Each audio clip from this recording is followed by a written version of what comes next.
Ini persoalan Nikita Mirzani masih berkelit di P21 ya gitu loh. Nah gini, P21 jika memang bukti-bukti itu belum cukup, dirasa bukti-bukti itu oleh jaksa penuntut umum masih ada koreksi, pasti akan di-reject terus P19 gitu kan. Nah kalau itu P19 terus, ya kan, artinya penyidik ini kan tidak bisa membuktikan bahwa NM ini bersalah gitu loh. Nah kalau memang dia tidak bisa membuktikan NM ini bersalah, dia SP3 saja gitu loh, dibebaskan. Kan ada jelas ada aturan mainnya gitu loh. Kenapa? Artinya kalau bukti tidak terpenuhi, bukti masih kurang, ya kan? Ini kan jaksa kan mau melihat gitu loh. Dia menganalisa, oh ternyata bahwa proses laporan yang dilakukan oleh pelapor terhadap NM ini setelah dilakukan penyidikan, jika memang alat buktinya itu masih tetap ada nota catatan dari jaksa penuntut umum masih kurang, mungkin bisa saja unsurnya tidak terpenuhi. Kalau unsurnya tidak terpenuhi, kalau menurut saya dibebaskan lebih baik, nggak usah gengsi. Kadang-kadang kan penyidik ini gengsi, udah terlanjur nangkap, dia kan nggak mau disalahin, akhirnya dia gaspol terus gitu loh. Nah, sedangkan ini kan ada dua institusi yang berbeda, kejaksaan kekeh bahwa ini nggak masuk unsurnya, maka P19 ini nggak lengkap P19, ya kan. Sedangkan polisi kan udah terlanjur melakukan proses penangkapan dan penahanan, dia gengsi juga mungkin, akhirnya kan dia paksakan berusaha. Ini kan ada kemungkinan seperti itu. Kalau analisa saya sebagai seorang ahli hukum, ya saya melihat itu gitu loh. Nah kalau memang unsurnya udah beberapa kali ditolak dan juga udah beberapa kali diperpanjang, ya kalau menurut saya dibebaskan aja di SP3, karena ada SP3 gitu loh.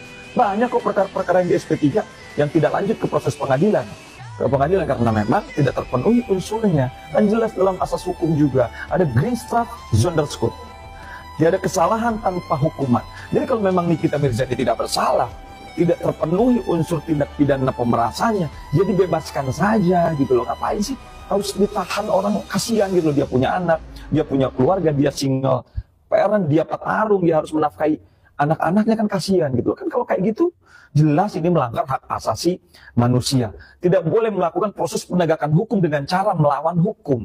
Ini nggak boleh. Kalau begini caranya, apalagi informasi yang beredar, bukti yang dipakai oleh pelapor adalah hasil rekaman. Rekaman itu nyata yang diambil, ya kan? Yang diambil secara diam-diam, dilakukan penyadapan, dan ini jelas bertentangan dengan undang-undang. Undang-undang yang berkaitan dengan, apalagi dia ditransmisikan melalui media elektronik, melalui dokumen elektronik. Jelas ini bertentangan dengan pasal 31 Undang-Undang ITE. Dengerin nih. Dengerin kata-kata Nikmir.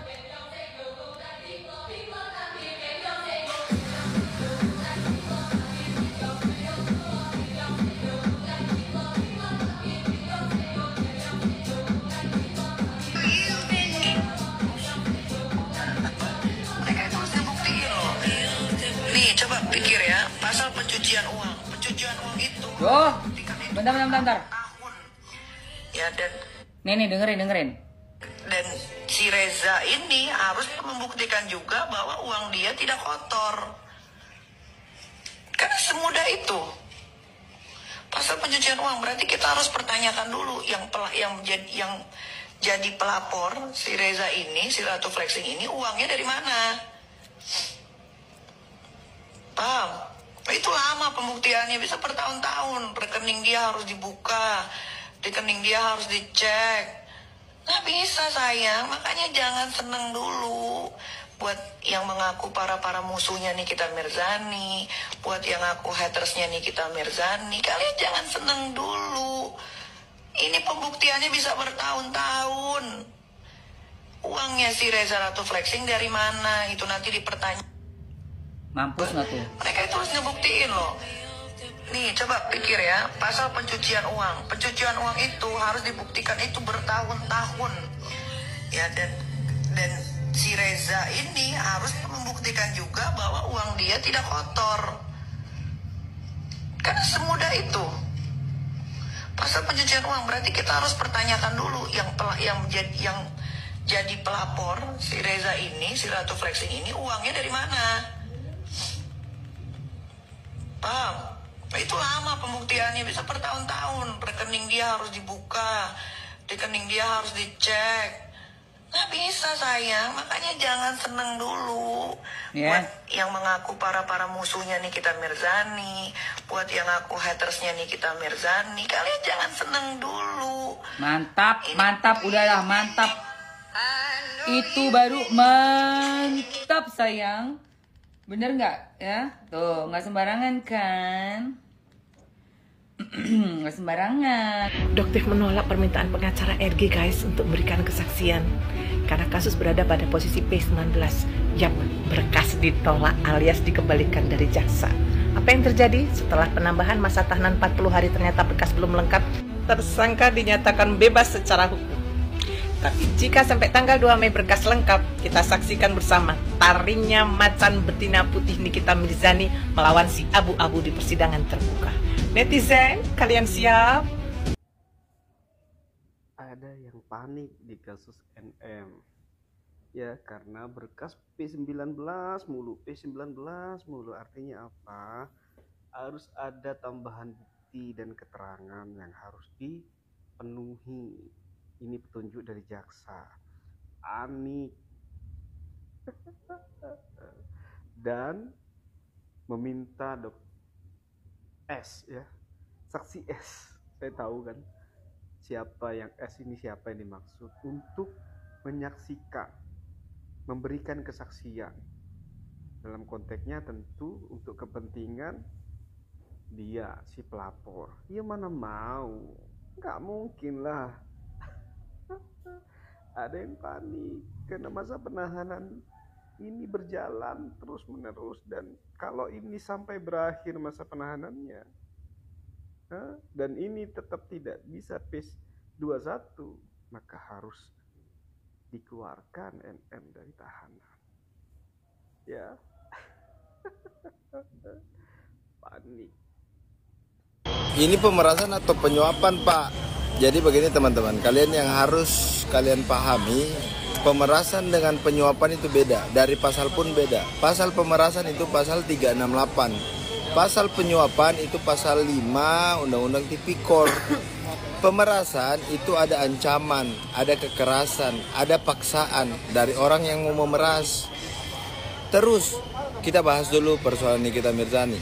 Katanya dia memeras. Pertanyaannya, apakah dia memaksa, apakah dia mengancam, apakah dia menggunakan kekerasan? Kalau jawabannya enggak, ya hati-hati. Itu pertama. Yang kedua, suap itu terjadi kesepakatan atau pemberian terhadap pejabat atas untuk tugas yang di luar daripada wewenangnya atau tugasnya, disepakati supaya dimudahkan. Paling gampangnya kayak gratifikasi lah. Itu namanya suap. Jadi antara pemerasan dan penyuapan itu beda.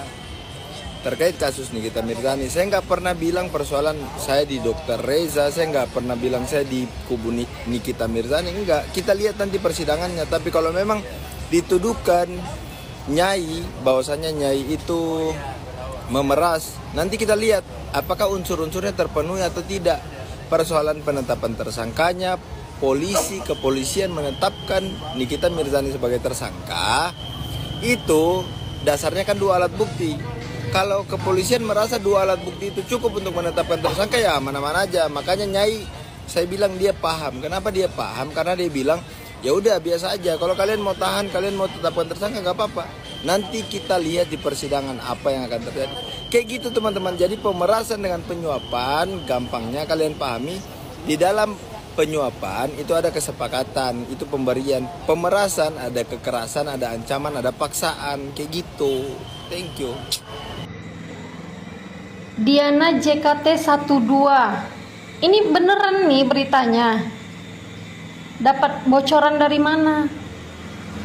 Berani berkomentar kayak gini. Sementara pihak kepolisian aja belum ada konferensi pers loh mengenai hal ini. Tapi mbaknya udah berani nih komentar seperti ini. Ini komentar seperti ini nih. Dapat bocoran dari mana, Mbak? Kami sekarang ini heran, kenapa terus digiring-giring dengan persoalan produk-produk yang berbahaya? Dalam wawancara terbaru, pengacara Dr. Reza Gladys meminta publik agar tidak mengaitkan kasus dugaan pemerasan Nikita Mirzani dengan isu dugaan peredaran produk skincare berbahaya. Beliau juga menyebut nih bahwa kliennya sudah diperiksa oleh polisi dan telah membuktikan bahwa tidak pernah mengedarkan produk berbahaya. Klien tidak pernah mengedarkan produk yang berbahaya sebagaimana yang dituduhkan selama ini. Dan memang klien kami sekitar kurang lebih 1 bulan yang lalu telah dipanggil oleh penyidik untuk dimintai keterangan terhadap yang dituduhkan tersebut. Tapi kemudian beliau juga mengatakan bahwa kliennya telah close seller di tahun 2024 pada bulan April. Telah membuktikan dokumen-dokumennya bahwa produk klien kami itu sudah selesai dan close seller itu di April 24. Nah, ini yang agak membingungkan ya guys. Jika memang tidak pernah mengedarkan, lalu kenapa ada istilah close seller? Kalau dalam praktiknya ya, close seller itu merujuk pada keputusan menghentikan penjualan atas sebuah produk. Maka wajar ya jika publik bertanya-tanya nih, produk apakah yang ditutup? Dan kenapa ditutup kalau memang tidak pernah dijual? Apalagi sebelumnya dalam rekaman suara yang beredar yang diduga suaranya Dr. Reza Gladys dan suaminya sempat mengatakan bahwa ada produk yang memang dijual hanya di klinik dan hanya untuk melayani pasien tertentu. Kemarin itu tanggal berapa produk yang pasien akan dikasih? Jadi itu ngomong yang iya si booster cell itu tuh buat pasien buat di klinik. Jadi justru pertanyaan-pertanyaan inilah yang membuka ruang tafsir ya menurut saya, bahwa memang pernah ada aktivitas penjualan entah langsung atau melalui jalur klinik.